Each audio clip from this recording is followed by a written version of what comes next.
अगर हम व्यूअर्स बात करें ममता बनर्जी या बंगाल की, तो सबसे पहला जो शब्द है वो आपके दिमाग में क्या आता है?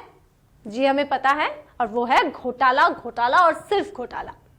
ऐसी एक माहौल अभी बंगाल में है कि जब भी बंगाल का नाम कोई ले तो उसके साथ एक और शब्द जुड़ जाता है, और वो है घोटाला। क्योंकि एक के बाद एक घोटाले सामने आते ही रहते हैं हर रोज। और अब टॉलीवुड यानी कि बंगाल की जो टॉलीवुड है, वहां के जो सुपरस्टार है देव, अब उनका नाम आया है, उनको ईडी का बुलावा आया है। और ये पूरी घटना किसमें है? गाय की तस्करी के लिए। इसके पहले भी हमने देखा था कि इस घटना की जांच कर रही थी सीबीआई, और 2022 साल में देव को बुलाया गया था। एक बार फिर से देखा जा रहा है कि इस बार ईडी ने उन्हें बुलाया है, लेकिन ऐसा कहा जा रहा है कि सिर्फ और सिर्फ पूछताछ के लिए ही उन्हें बुलाया जा रहा है। लेकिन 2022 साल में जब देव का नाम सामने आया था इस घोटाले में या फिर इस तस्करी के मामले में, तब बीजेपी की तरफ से बंगाल के जो नेता थे उन्होंने कहा था कि देव के माध्यम से टॉलीवुड में गाय की तस्करी के माध्यम से 5 करोड़ रुपए आए हैं, और इसके बाद भी रुपए आते ही रहते हैं। यह अभियोग था उनके ऊपर। लेकिन हर बार देव ने सिर्फ एक ही बात कही कि उनके ऊपर आए ये सारे आरोप गलत है, बेबुनियाद है, और बीजेपी ये कर रही है। लेकिन अब सवाल है कि फिर से क्यों देव को बुलाया गया है। सबसे पहले आपको बता दें कि 2022 साल में जब देव को बुलाया गया था, ईडी ने बुलाया था, तब ये कहना था उनका कि पूरी तरीके से बहुत सारे सवाल उनसे पूछे जा रहे थे, और उसके साथ ही वो हर तरीके से सहयोग करेंगे इन सारे इन्वेस्टिगेटर्स का, ये भी उन्होंने कहा था, और वैसे ही उन्होंने किया। लेकिन उस वक्त जो व्यक्ति इस मामले में गिरफ्तार हुआ था, इनामुल हक, उसको जब भी उसकी पूछताछ की गई उसके बाद ही देव को बुलाया गया था। और तभी सवाल उठ रहे थे कि आखिर इनामुल हक को पूछताछ किया, उसकी पूछताछ की गई, और उसके बाद ही क्यों देव का नाम सामने आया है।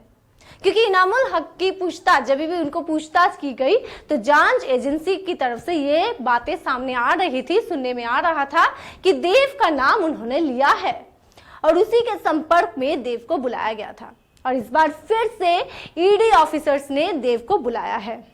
अब देखना ये है कि इस बार क्या देव जाते हैं, क्योंकि उन्होंने हर बार कहा कि जब भी ऐसे ही बुलावा ईडी ऑफिसर्स हो या फिर सीबीआई की तरफ से आएगी तो वो जरूर जाएंगे और इस पूरे घटना में, इन्वेस्टिगेशन में हमेशा सहयोग करेंगे। कुछ ही दिन पहले हमने देखा था कि जिस तरह से बीजेपी का कहना था कि देव एक पॉलिटिकल स्टंट कर रहे हैं, क्योंकि कुछ ही दिन पहले उन्होंने कुछ ऐसा इशारा किया था कि वो राजनीति छोड़ने वाले हैं। लेकिन एक कार्यक्रम के दौरान उन्होंने एकदम साफ साफ कहा कि वो तृणमूल में ही है, ममता बनर्जी के साथ ही है, क्योंकि केंद्र सरकार पर तो उन्हें अब भरोसा नहीं है घाटाल प्लान के लिए। लेकिन अब उनकी जो भी मन की मुराद है घाटाल को लेकर, उन्हें आस है कि ममता बनर्जी घाटाल के लिए काम करेंगी अच्छे तरीके से। और ये बात बोलकर वो फिर से राजनीति या तृणमूल कांग्रेस से जुड़े हुए हैं, ऐसा ही वो उन्होंने मैसेज दिया।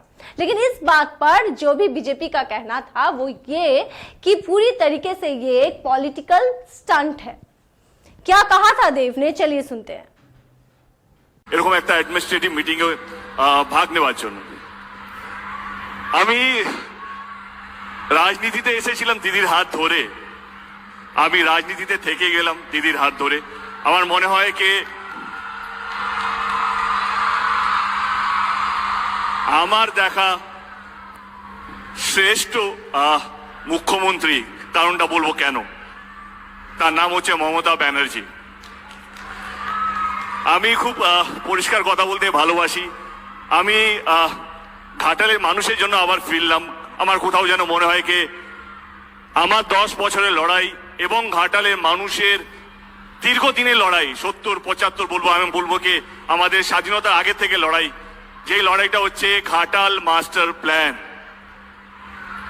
আমি সেই কারণেই আবার ফিরলাম ঘাটালে, এবং আমার পুরো বিশ্বাস 2024-এ আমি জানি না কে জিতবে কে হারবে, এটা পুরোপুরি আপনাদের উপর, মানুষের উপর। মানুষ যাকে ভালোবাসবে, মানুষ যাকে বিশ্বাস করবে, সেই জিতবে। আমার কাছে দিদিকে আবেদনকে এই ঘাটাল মাস্টার প্ল্যানটা, আমি 10 বছর ধরে কেন্দ্রের সাথে লড়েছি ঘাটাল মাস্টার প্ল্যানটা যেন ওরা স্যাংশন করে, কিন্তু তারা করেনি। 2024-এ আমি জিতবো কি জিতবো না আমি জানি না। আমি এটুকু বলবো দিদিকে কে যেই জিতুক যেই হারুক, ঘাটাল মাস্টার প্ল্যানটা যেন হয় এবং সেইটা রাজ্য সরকার মানে আপনার হাত ধরে যেন ঘাটাল মাস্টার প্ল্যানটা হয়, এইটুকু আবেদন আপনার কাছে রাখলাম। ভালো থাকবেন। আমি মানুষের জন্য, মানুষের ভালোর জন্য, মানুষকে ভালো। अब देखिए ये तो साफ हो गया कि अभी फिलहाल तृणमूल कांग्रेस में ही है और आने वाले चुनाव में, लोकसभा चुनाव में वो बिल्कुल ये चुनावी जो लड़ाई है वो लड़ने वाले हैं और वो भी तृणमूल के पक्ष से ही।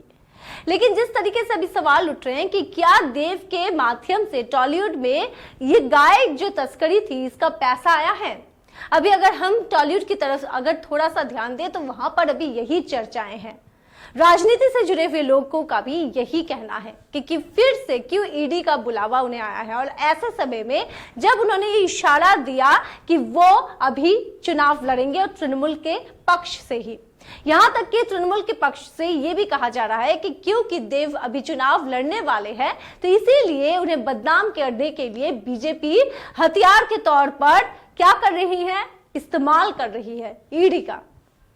लेकिन ये सवाल तो उस समय से थे कि क्या देव के माध्यम से गाय की तस्करी का पैसा टॉलीवुड में आया है। ये सवाल तो अब और भी ज्यादा सामने आ रहे हैं क्योंकि एक के बाद एक घटना जो भी सामने आ रही है, क्योंकि पहले देखा गया कि देव पूरी तरीके से राजनीति से अलग होना चाहते हैं, लेकिन वो जिस तरीके से बोला जा रहा है कि एक पॉलिटिकल स्टंट था और उसके बाद उनका फिर से राजनीति से जुड़े रहने का इशारा, साफ साफ बोलना कि वो ममता बनर्जी के सरकार या ममता बनर्जी के साथ है और फिर ईडी का बुलावा, तो बहुत ही स्वाभाविक है कि तृणमूल अपने पक्ष के लिए ये बोल रही है, बचाव के लिए, कि बिल्कुल ये पूरी तरीके से बीजेपी का प्लान है। लेकिन दूसरी तरफ जो सवाल अभी सामने आ रहे हैं, जैसा कि बार बार हम बोल रहे हैं कि क्या टॉलीवुड में पैसा आया था गाय तस्करी का, जो भी बातें सामने आ रही थी, जो भी लोगों को शक था, क्या वही सच्चाई है, ये तो आने वाला वक्त ही बताएगा। और आप लोग जरूर से जरूर सब्सक्राइब कीजिए डिजिटल खबरीलाल को, क्योंकि यहां पर हम आपको दिखाते हैं खबरों के अंदर की खबर। सब्सक्राइब कीजिएगा, देखते रहिएगा डिजिटल खबरीलाल।